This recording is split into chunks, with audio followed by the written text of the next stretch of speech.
नमो भगवते वासुदेवाय नमः। तो आप सभी का मेरे YouTube चैनल पर स्वागत है। आज हम आप सबको सुनाएंगे कार्तिक महात्म्य का चौथा अध्याय। तो प्रेम से बोलो बाकी बिहारी लाल की जय। नारद जी बोले, ऐसा कहकर भगवान विष्णु ने मछली का रूप धारण किया और विंध्याचल पर्वत पर तप कर रहे महर्षि कश्यप की अंजलि के जल में जा पहुँचे। महर्षि कश्यप ने दया कर उसे अपने कमंडल में रख लिया।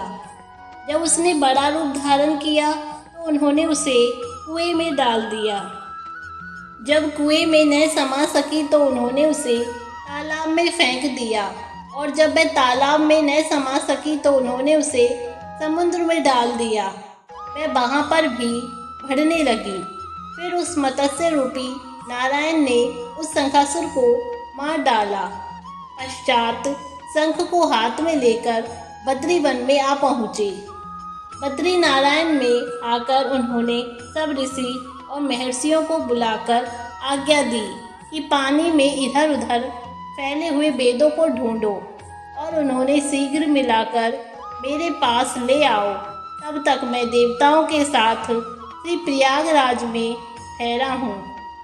इसके बाद सब ऋषि महर्षियों ने इन सब बीजों को, सब वेद मंत्रों को ढूंढ निकाला। उन वेदों में से जो भाग जिस जिस ऋषि को मिला वह उसी का हो गया। उस भाग के उसी दिन से वे ऋषि कहलाए। सब वेदों को लेकर ऋषि महर्षि प्रयागराज में आए और उन्होंने वे सब भगवान विष्णु और ब्रह्मा जी को समर्पित कर दिए। ब्रह्मा जी वेदों को पाकर बड़े प्रसन्न हुए। उन्होंने देवताओं और ऋषियों के साथ मिलकर अश्वमेध यज्ञ किया। यज्ञ के अंत में देवता, गंधर्व, यक्ष, नाग भगवान विष्णु को दंडवत करके प्रार्थना करने लगे। देवताओं ने कहा, हे देव, हे जगन्नाथ, हे प्रभु, हमारी प्रार्थना सुनिए। हम लोगों के हर्ष का समय है, इसलिए आप हमें वरदान दीजिए। नष्ट किए हुए वेद पुनः श्री ब्रह्मा जी को प्राप्त हो गए हैं। हे लक्ष्मीपते, आपके अनुकंपा से हम देवताओं को यज्ञ का भाग भी मिला है। यह स्थान आपके प्रसाद से आज पृथ्वी भर में सर्वप्रधान पुण्य को बढ़ाने वाला, मुक्ति तथा भक्ति को प्रदान करने वाला हो। ब्रह्म हत्या आदि पापों का नाश करने वाला, परम पवित्र व अक्षय फल देने वाला हो। यह वरदान हमें दीजिए।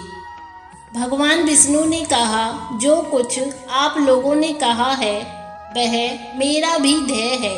जैसा आप लोगों ने कहा है कि यह स्थान आज से ब्रह्म क्षेत्र के नाम से पुकारा जाएगा। इस स्थान पर गंगा जी व सूर्य पुत्री यमुना जी का संगम होगा। मैं श्री ब्रह्मा जी सहित यहाँ पर निवास करूँगा। यहाँ पर किया गया जप तप तथा दान महान फलदायक होगा।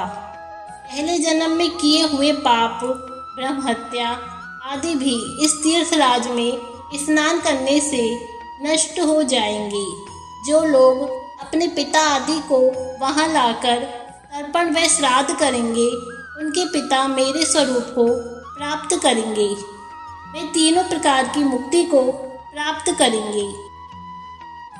मकर संक्रांति पर माघ मास में प्रातःकाल यहाँ आकर स्नान करने वालों के दर्शन मात्र से ही सब पाप मिट जाते हैं। ठीक उसी प्रकार जिस तरह सूर्य के तेज से अंधकार का नाश हो जाता है। हे मुनीश्वर, मेरे वचन ध्यान से सुनिए। मैं सर्वत्र व्याप्त रहता हुआ भी हमेशा बद्री नारायण में निवास करता हूँ। सैकड़ों वर्ष तक किसी दूसरे स्थान पर तप करने का जो फल मिलता है, वही फल यहाँ एक दिन में मिल जाएगा। जो मनुष्य मेरे उस स्थान बद्रिकाश्रम का दर्शन करेंगे, वह जीवन मुक्त हो जाएंगे और उनके समस्त पाप नष्ट हो जाएंगे। सूत जी बोले, ऐसा कहकर भगवान विष्णु अंतर ध्यान हो गए और देवतागण भी अपने अंशों को वहीं छोड़कर चले गए। जो मनुष्य कथा को श्रद्धा पूर्वक सुनते वे श्री प्रयागराज व बद्रिकाश्रम जाने व स्नान करने के समान फल प्राप्त करते हैं। तो इस तरह कार्तिक महात्म्य का चौथा अध्याय समाप्त हुआ। धन्यवाद।